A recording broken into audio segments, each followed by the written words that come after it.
And we are live. This is the news segment, Better on Draft, April 30th. Don't worry, guys. I've got the mic on this time, so we don't have to restart. All Everyone right. can hear me. Wendy is here, rushing home from work. Sad we did not have you for the interview. Hope you got a chance to listen to it. Obviously, all your parts were the favorite parts, so I won't ask you what you thought, but I want to know, what are you drinking? In honor of Cinco de Mayo coming up, and my friend Heather, who recently signed on to be the new cellarman over at B Nectar, I went into my cellar and found a Milton's Madness. I said no salt. It is a margarita style mead, and it is fantastic. All right. Sounds delicious. I don't think I've ever had that one before. But I missed the boat on a lot of good Bee Nectar stuff because I was a simple man at that time, just wanting my zombie killer and or kill all the gophers, and that's it. Like I didn't want anything else. For us this news segment, Dan, what are you drinking? Still indirectly or actually directly supporting the Russian government with a little Stolian soda. God damn it, Rob. Speaking of Russian government, what are you drinking? What? Uh, what? I am still hitting the Russell's Reserve, Black is Beautiful. Whatchamacallit, the Private Barrel Selection whiskey, bourbon whiskey rather. And I just cracked open, which I will be talking about this brewery in a moment, is the Siren of Pastry Stouts from Five Shores. And what city is that in? What city? Yeah. It's up north, motherfucker. That's what it is. It's up north. Well, I finished my Verner's and Canadian Club. I still got the glass of Harazaki, but I also busted open because I saw it and I remembered how good it was. But I have Fox River rye whiskey, which is an amazing whiskey out of the A2DC. So I'm drinking that. Easily one of my favorite finds at a local store. That was one of the times where I went to the Wine Castle, I think it's called. Whatever the castle place is over by Wolverine State Brewing and Holmes Brewing. But I went in there and I'm like, you know what? I want a not a crazy expensive, easy to drink whiskey that I could just, something that I would just crack open normally. And I'm usually a Woodford Reserve or a Tullamore Dew kind of guy, easy, not cheap, not expensive. But this was $65 for the bottle, and it was worth way more than what I paid for it. Easily one of my favorite whiskeys that I have found. That's not a Japanese whiskey for sure, so I will be buying more and more for that from that distillery itself. This is the news segment. I am sober this week. Sorry for last week. I didn't even notice. I'm gonna be honest with you. I did not. I did not even notice. I noticed Wendy noticing when I was doing the video and audio editing, because at one point, because when I get drunk, I get a little belchy, so I do like that internalized belch with like the exhale that I go like a. And and I did it once, and I'm watching myself, and I just see Wendy bust out laughing, and I'm like, oh god, next time you guys gotta pull me back a little bit. But yeah, we'll do that. Hopefully, no brand new listeners listening to that as their first episode, but it'd be like the Roke episode with us just getting sloshier and sloshier. But as always, this segment. Here is Robert with the Beer News.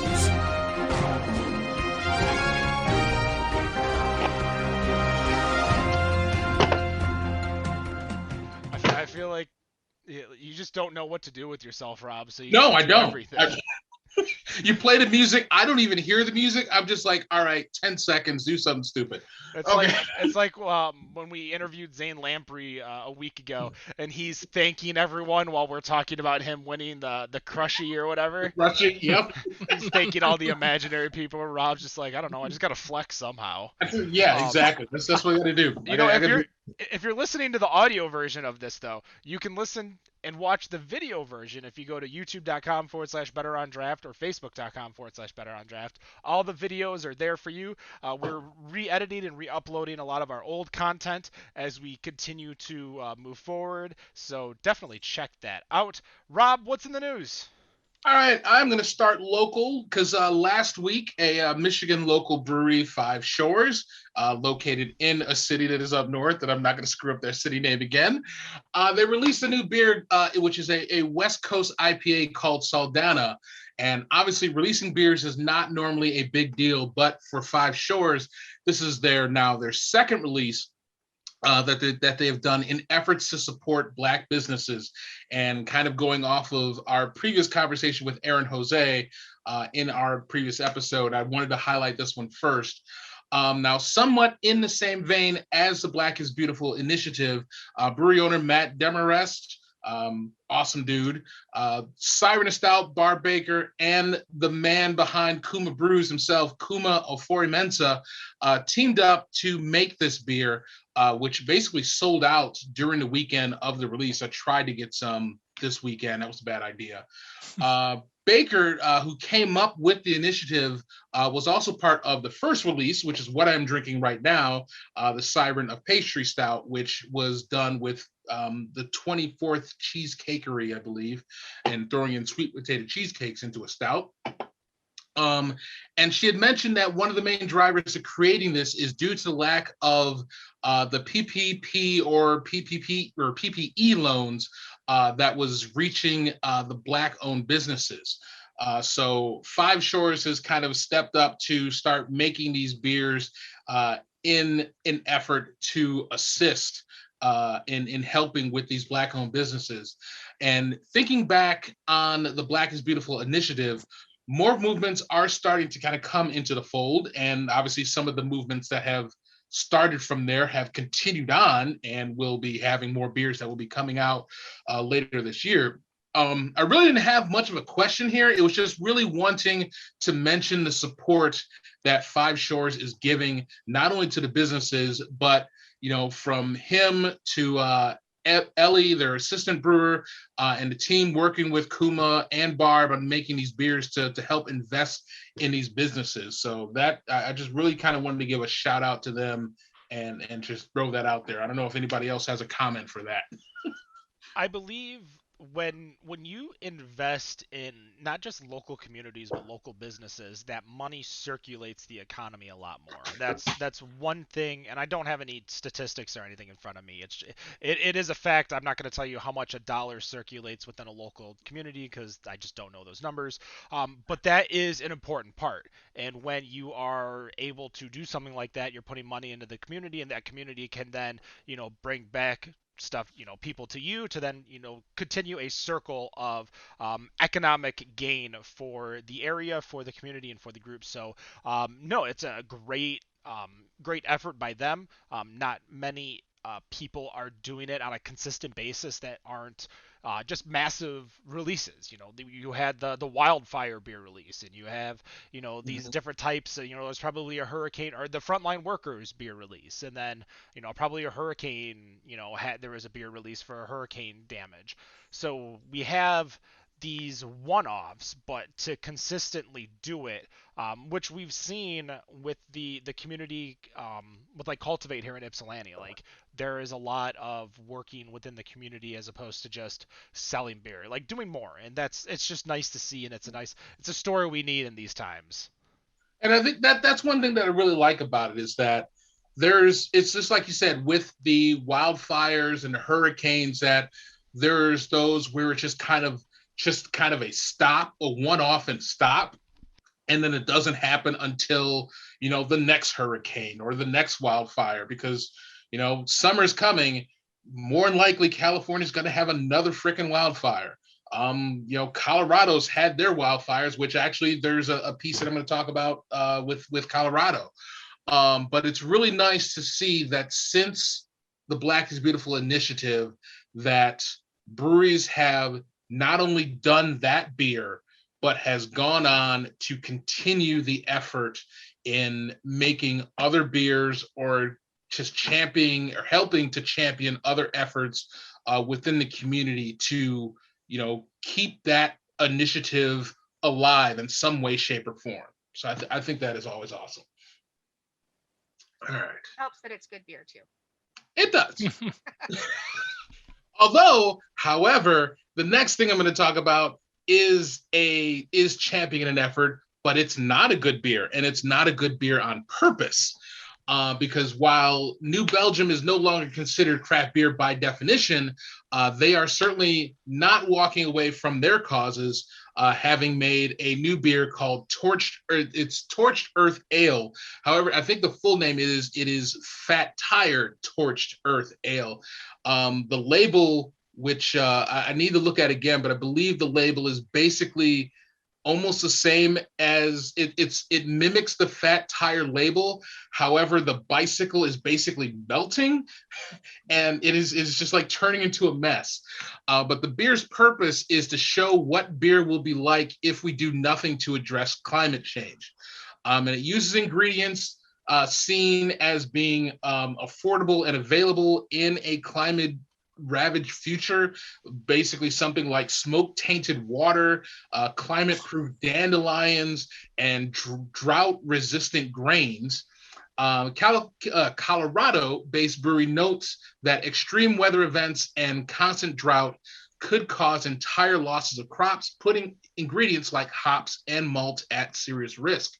And this campaign was created to inspire the 70% of Fortune 500 companies who do not have a real climate plan to make one now. And with the sale of this beer, all of their profits will be benefiting a nonprofit group called Protect Our Winters, which is a group that advocates to protect the places and lifestyles they love from climate change. Now, looking at some of the comments from the articles about this, some people say that intentionally making a beer that tastes bad is not a smart business move. And, for us being in the craft beer world, we've definitely have seen our share of things like craft beer that have been sitting on a shelf for, say, 5 years that has not been purchased. Something that has been sitting on the axle of some vehicles. We'll just leave it at that. But it's very tricky as people not paying attention to what New Belgium's causes are just going to drag New Belgium on Untapped and whereas there are those that may be paying attention might either buy it simply to donate, or they'll pass knowing that it tastes awful, because I think based on their advertising, and it may actually even be on the can, that they even say that the beer tastes awful, but this is the reason why it tastes awful. Now, I guess from you guys, is there a better way as a brewery to advocate for climate change to your consumers, or is this pretty much the only way to get your point across? Yeah, I don't know if this gets a point across. Who's actually going to drink this except for the people who buy it unintentionally? Like you were mentioning, they're just going to be pissed. Like, I'd be pissed if someone get like, oh, want a beer? Okay, I get that. And it's getting thrown back at whoever handed it to me. I don't think that's true at all. I think you'll get a lot of people who want to try it just because they're telling you it's bad. So they'll have one can, but what are you doing with the rest of them? Doesn't matter. They want you to buy the 4-pack so that you could donate the money. That's the whole point. That's why we donate to all these other causes anyways. I mean, that is kind of the point, is to make the donations, but it is the other point where it's the fact that this is a beer that intentionally tastes bad. I mean, it'd be better to donate the money directly than to spend money on a 4-pack where the money still has to go back to things like the ingredients to go in. I don't know if trying to sell a bad tasting beer to raise less money overall is a good idea. I think that's the thing that I'm wondering is there a better way for obviously with New Belgium, they're owned by whatever the I can't remember the name of the company that is the Karen, I believe. Well, I think it's Karen, but someone owns Karen. That's what I was trying to think of. Yeah, I know.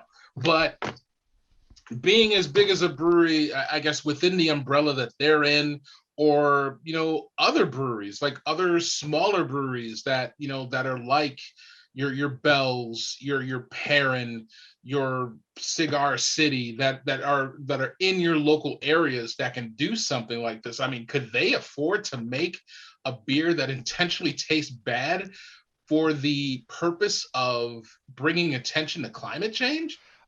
I believe that this is a good way because one, the amount of press you're going to get from this is going to assist um, with uh, offsetting costs of the ingredients themselves.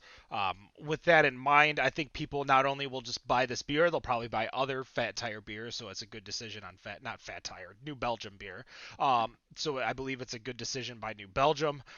Yes, I believe that people will try a can just to try it, just to see.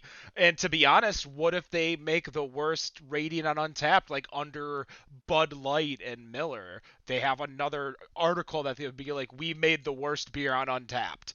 There are a lot of futuristic things that can happen. I think it'll push people who would not normally donate because they're getting something in return that isn't just a thank you card or a pin or a sticker or some shit. Um, I would like a sticker with this too if I'm gonna buy And it's two a collector's item. $40. I mean, the artistry looks pretty cool because it kind of reminds you of like a Fallout type. Um, uh, like it almost reminds you of a beer that would get made in the game Fallout. Um, so if it's on the can and you try it and you drink it, it's your fault for not reading the damn can. But who also is gonna pay $5 for a can? And not understand what they're at least potentially getting into. So I don't know. I think there's going to be some downfall, but I think the good marketing, the free marketing, the promotion, and again, if you could turn this into literally the worst beer on Untapped, and you could throw that sticker on the next one, and you could sell the worst beer on Untapped, you could double down and sell this again, easy. I mean, Yeah, probably.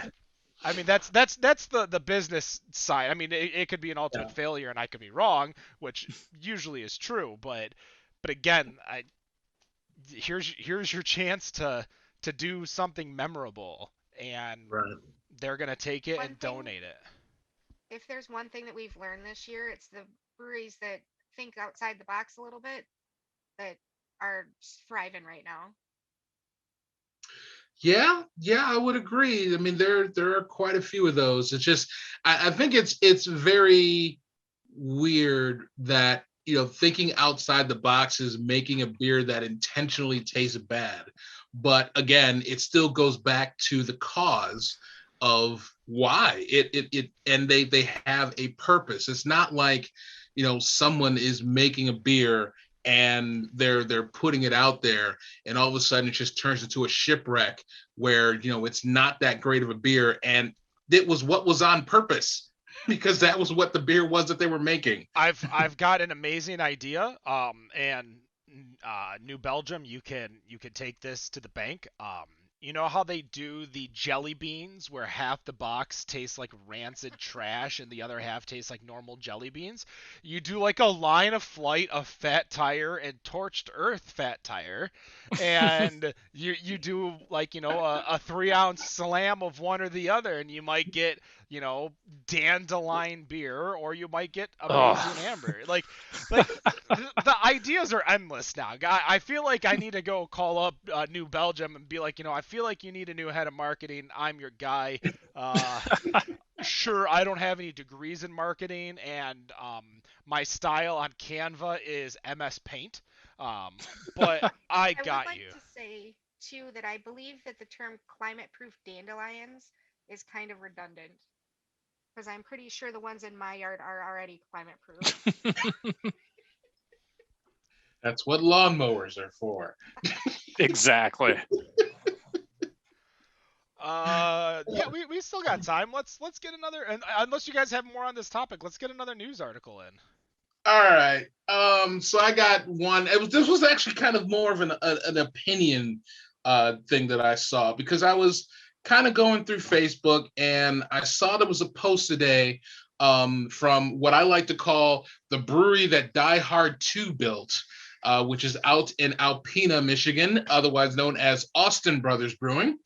They are stating that due to the overwhelming support in the tap room, that they are discontinuing to-go and delivery food orders on the weekends. While it's good to see that things appear to be going back to some normalcy, there's obviously going to be those that wish that the service was still available and continue to be available, because there is definitely a certain group of introverts that don't want to go anywhere, don't want to deal with anybody, but still want to have some of their food and their beer. We've obviously gone through a rather tired and trying time that truthfully we're still not even done yet with, but have found that level of solace where we've been able to get the things that we want without having to really go anywhere and have deliveries and get the food and the beer that we want.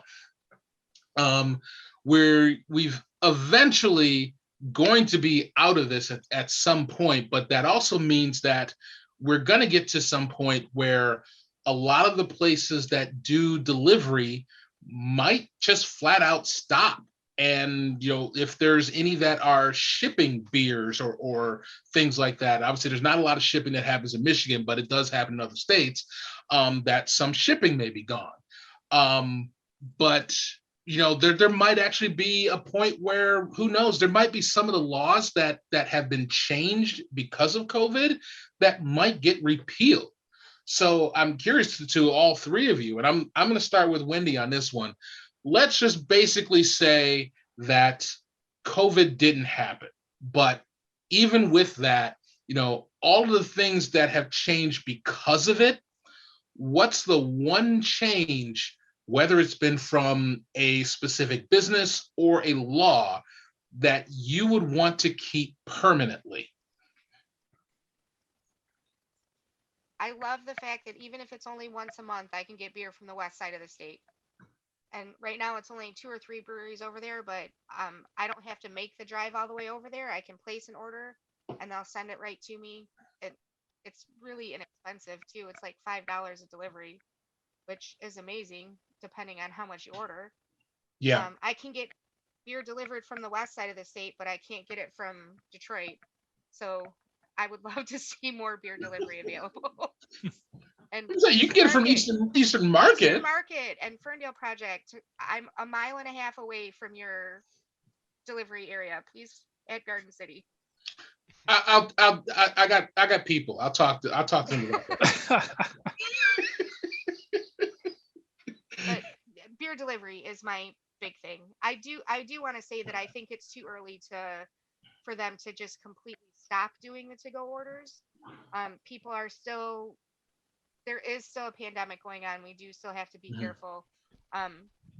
There are people who aren't comfortable going out just yet, and I think you're eliminating their business if you stop completely. Eventually we're going to get to that point where they're just not going to be able to sustain that anymore, though. Right. And you're fresh off of shot 2 right now, aren't you? Yep, I'm about 8 hours in right now, so You'll be all right. Dan, what are you thinking? I got to agree on the delivery. And one thing I want to say to anyone who's thinking this is over is not paying attention to India right now, but we'll leave it at that because I know how it touches off politics.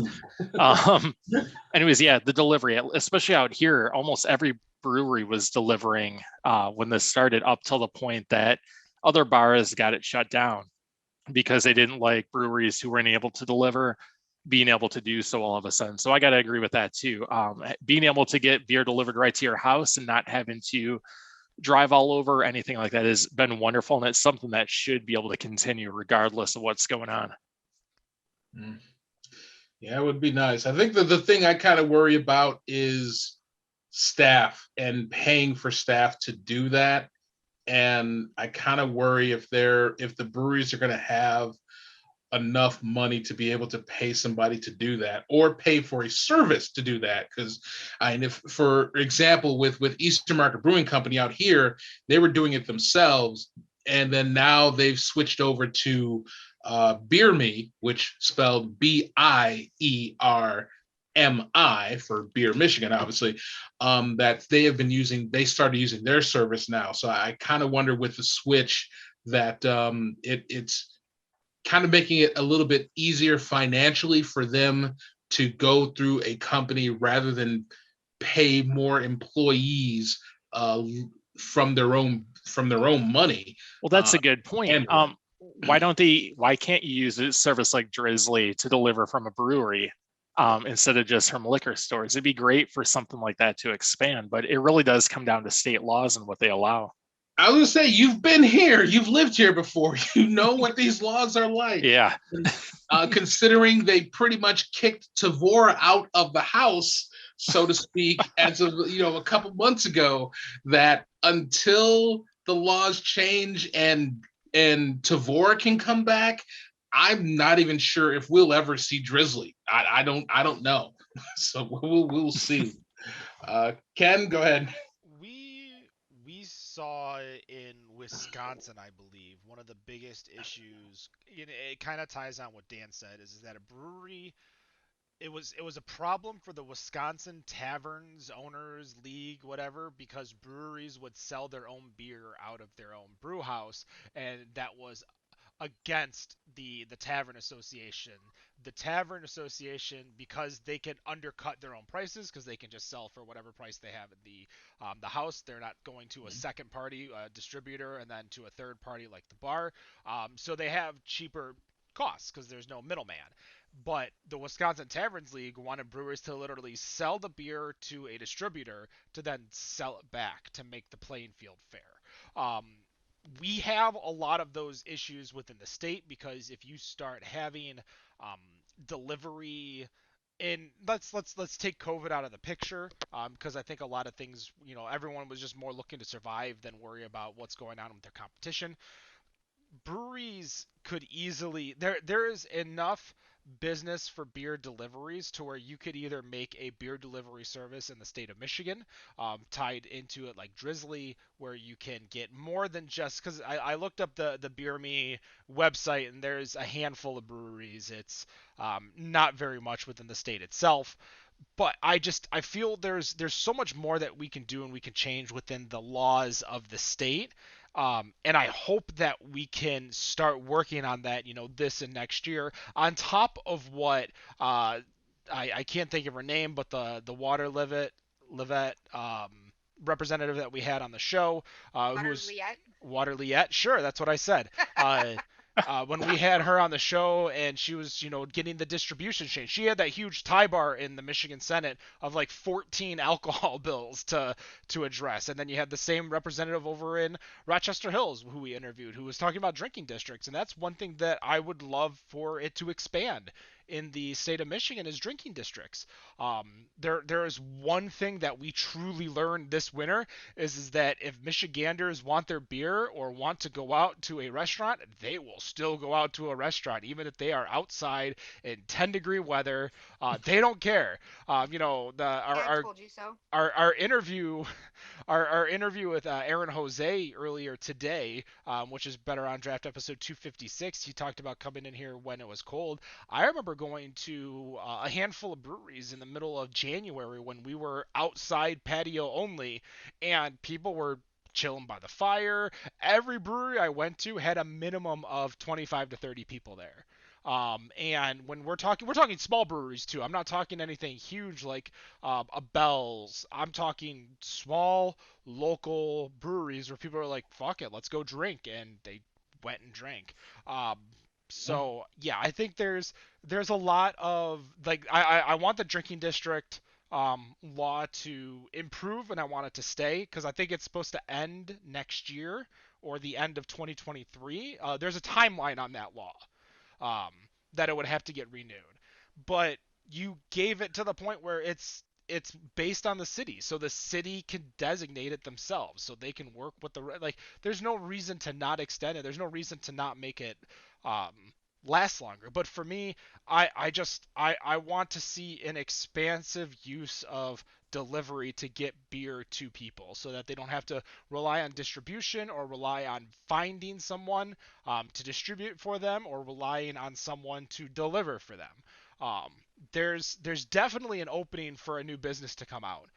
So if you're a road warrior looking to start your own business, I think delivering beer across state would easily get you what you want to do. And you could find plenty of businesses, plenty of breweries that you charge the delivery fee and they just hand you beer. They're making a sale that they didn't have to leave the tap room for. They didn't have to hire someone, and you're making money for your gas and getting all the way across state. So I mean, that's just in my head. I think that's just how do we get beer to the people and people to the beer.